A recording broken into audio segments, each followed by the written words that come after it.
अंधेरे आसमान में उड़ता एक विमान और फिर कभी वापस नहीं आता।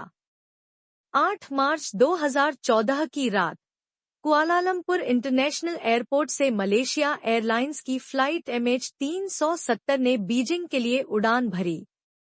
227 यात्रियों और 12 क्रू मेंबर्स से भरा यह विमान आसमान में ऊंचाइयां छूने को तैयार था।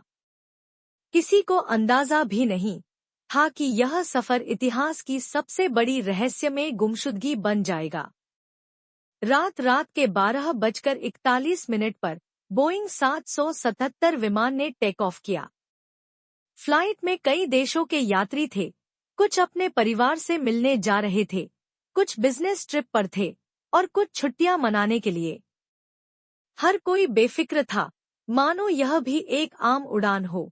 लेकिन रात के 1:19 पर जब विमान वियतनाम के हवाई क्षेत्र में प्रवेश कर रहा था, पायलट ज़ारी अहमद शाह ने एयर ट्रैफिक कंट्रोल ATC से अंतिम संपर्क किया। इसके ठीक 2 मिनट बाद MH370 का ट्रांसपोंडर बंद हो गया और विमान रडार से गायब हो गया। रामायणा की बात यही से सूरत होती है। आम तौर पर अगर कोई विमान तकनीकी समस्या में फंसता है तो पायलट तुरंत आपातकालीन सिग्नल भेजता है।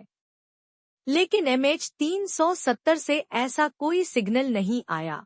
कुछ समय बाद मलेशियाई मिलिट्री रडार ने पाया कि विमान ने अचानक यूटर्न लिया और मलक्का जलद भूमध्य की ओर बढ़ रहा था, जो उसकी असली दिशा के बिल्कुल विपरीत था। यह ऐसा था जैसे किसी ने इसे जानबूझकर गायब करने की योजना बनाई हो। सैटेलाइट डेटा के अनुसार विमान ट्रांसपोंडर बंद होने के बाद भी कम से कम 7 घंटे तक हवा में रहा। यह दक्षिण की ओर उड़ता गया, जहां सिर्फ अंतहीन समुद्र था। इसके बाद अचानक सब कुछ शांत हो गया। MH370 का कोई सुराग नहीं मिला। जैसे ही खबर फैली कि एक विशाल बोइंग 777 विमान बिना कोई संकेत दिए गायब हो गया है, दुनिया हैरान रह गई। मलेशिया, चीन, अमेरिका, ऑस्ट्रेलिया सहित कई देशों ने इसे खोजने के लिए इतिहास का सबसे बड़ा सर्च ऑपरेशन शुरू किया। लेकिन महीनों तक कोई सफलता नहीं मिली। लोगों के मन में अनगिनत सवाल थे। अगर यह कोई हादसा था तो कोई मलबा क्यों नहीं मिला? अगर यह हाईजैक हुआ था तो किसी भी आतंकी संगठन ने इसकी जिम्मेदारी क्यों नहीं ली?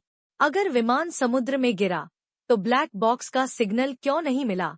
समय बीतने के साथ इस हादसे को लेकर कई सिद्धांत सामने आए।